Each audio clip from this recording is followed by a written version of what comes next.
No, I wouldn't be. Listen, when you're playing with Leon Draisaitl, you better take advantage of his immense skill and his immense abilities. And if you're not doing that, you're not going to stay there. Chris Knobloch is not afraid to make hard decisions. We've seen it. Like, I mean, you look at the things that he's done since he took over with that team, and they've all been done with the idea what's best for the team. And he's not going to give free passes to anybody. There's a tolerance level with Chris, but no free passes.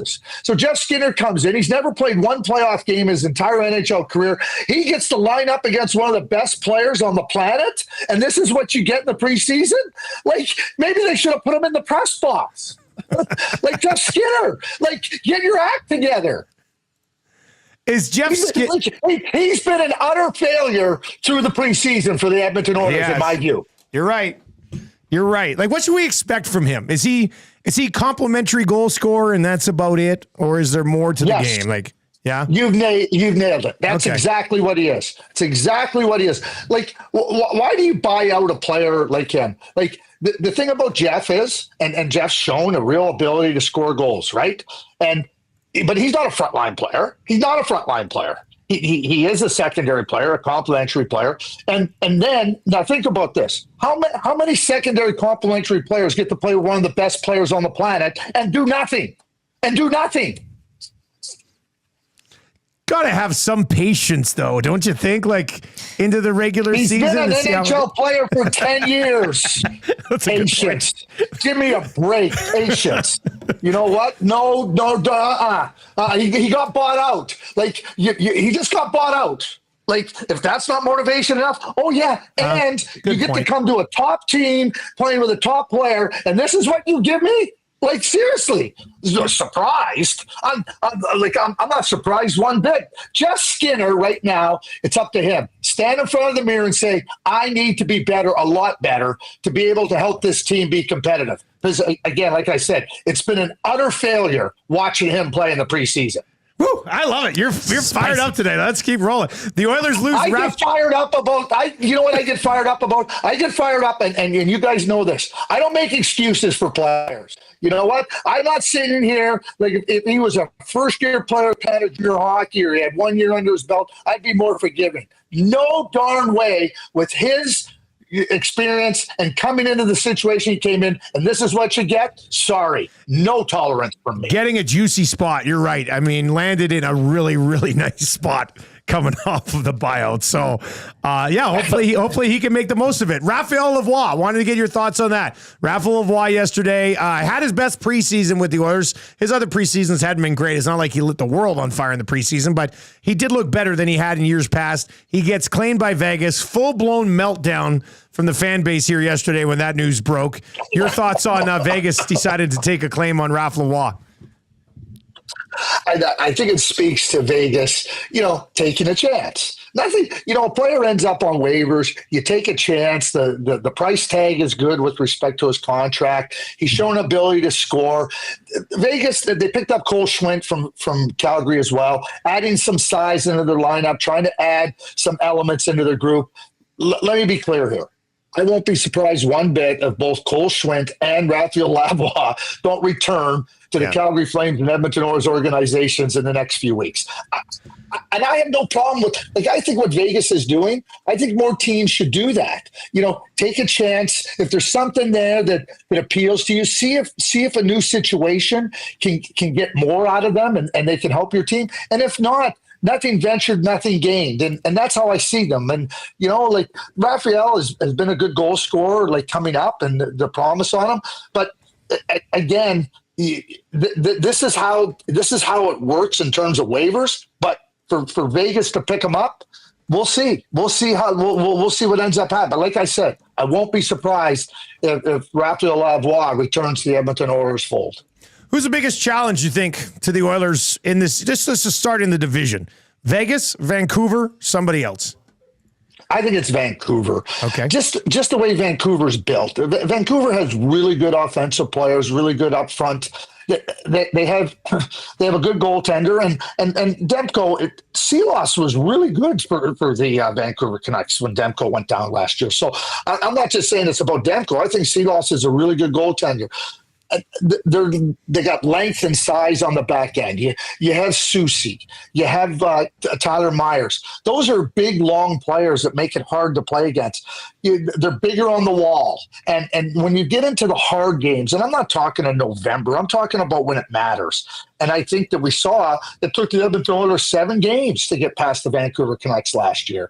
And I think that Vancouver in the division it is the hard out. I see Vegas kind of slipping. And not slipping from being a playoff team or not, but they were at a level that was really right there. I see them a notch below both Edmonton and Vancouver at this point. I see the class of the Pacific Division being right there. Vancouver, Edmonton, Vancouver, and I see them as 1-2, 2-1, however you want to finish it. I don't think either one of those teams are zeroed in on having to be the first place team in the Pacific. I think they're both zeroed in on what it takes, come playoff time. I think they're both comfortable. Edmonton won Game 7 on the road last year in Vancouver. They're not fussed. Vancouver went into Nashville and won Game 6 after it looked like it was a little bit sketchy for them. Those teams are comfortable playing anywhere, because I think they're built to have success anywhere. And Craig, just getting back to the Buttonology presentation last night, moving to the Central, Nashville with a bit of a frisky offseason, but you got the Avs going to the conference finals. Can you just speak a little on that decision as well and what you're seeing out of Colorado this season? Yeah, I think that with Colorado, with Nathan McKinnon and Cale Makar, the obvious, right? Like how good they are. We don't even mention Rantanen in that respect, or Devin Tays, who are really good players. I think they're balanced. I think Casey Middlestat coming over as a second line center, getting comfortable is going to really, really help them. If Gabriel Landeskog comes back, this is my view of Gabriel Landeskog. Like if he gets to 75% of what he was, I think that'll be something good.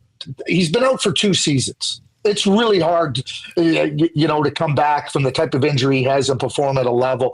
Nichushkin is a wild card. I mean, in terms of, when he comes back, and, for the last 2 playoffs, he's been unreliable. And I'm not sitting here knowing what's going on in that Colorado dressing room, but I know this. When you become an unreliable, undependable player, you're not looked on very favorably. You just aren't. And I think that Valeri Nichushkin, when he comes back out of the player assistance program, he's going to have to show his teammates. We know he's a unicorn. He's a really interesting, but if they don't have Landeskog and or Nichushkin or both of them, they have a lot of room to go and do some stuff in terms of acquiring players. And when you have really good players and you're really set up nicely, those ads can be really significant. And much like what Tampa Bay did when they added Blake Coleman and Barclay Goodrow and everything, I think that they're going to have an ability to go and really explore the marketplace for some good players that will give them a chance. And Colorado's a good team. Craig Button on the show with us this morning. Craig, before I let you go, let's just quickly pop over to the East. You did have the Rangers coming out of the East this year. I have to ask, why not the Toronto Maple Leafs, Craig? Why not the Maple Leafs coming out of the East this year? Why not the Toronto Maple Leafs? Yeah. Well, how long do we have? Why not the Toronto Maple Leafs? The Toronto Maple Leafs are like the Dallas Cowboys. There's always hope around them. I mean, the Dallas Cowboys, America's team, the Toronto Maple Leafs, Canada's team and everything. And they just can't seem to get it done. And they seem to be able to have enough to give you hope and belief. My niece got married on Saturday in Montreal. Wait, is this a different niece? We were talking about weddings. You said you have so many weddings. I'm going to my 6th wedding coming up here at the end of the month this year in Regina. I haven't been to this many weddings since I was in my 20s. But nieces and nephews and friends, kids are getting married. Anyway, so the groom is a Cowboys and Leafs fan. Now just think about that. You're a Cowboys and Leafs fan. Oh man, so, one of those guys. They played one of the songs they played was "Don't Stop Believing," and I said, "Geez, that is the absolute. If you're a Leafs fan, that's absolutely the song you want to have." But then the song that played right after that was "Living on a Prayer." So I think that when you start to think about the Toronto Maple Leafs, that's what it is. There's always this hope. Craig Berube's coming in here. I think they've improved their blue line. I think they can have a little bit more success come playoff time, but not ultimate success. I don't think they're as good as New Jersey. I don't think they're as good as Tampa Bay. I don't think they're as good as the New York Rangers. And, time will tell what else they can do in that group. I think that, they've shown to be a really good regular season team and close in the playoffs. I think the next step is to try to win a series and then try to see what they can do in a second round. But I just don't see them at that level. Listen, Shesterkin, Markstrom, Vasilevsky, they don't have goaltending that's that good. When you start to look at the blue liners on the team, the top blue liners, they have Matthews, but you start to look at other players like Panarin and Kucherov, and the other teams have good forwards too. Maybe not at the same level as a Matthews, and so I see Toronto just quite not ready to get into that level of team yet to compete for a Stanley Cup. As always, Mr. Button, absolutely terrific stuff. Can't wait till next week, man. Yeah, neither can I. Have a great day. There you go. That's great.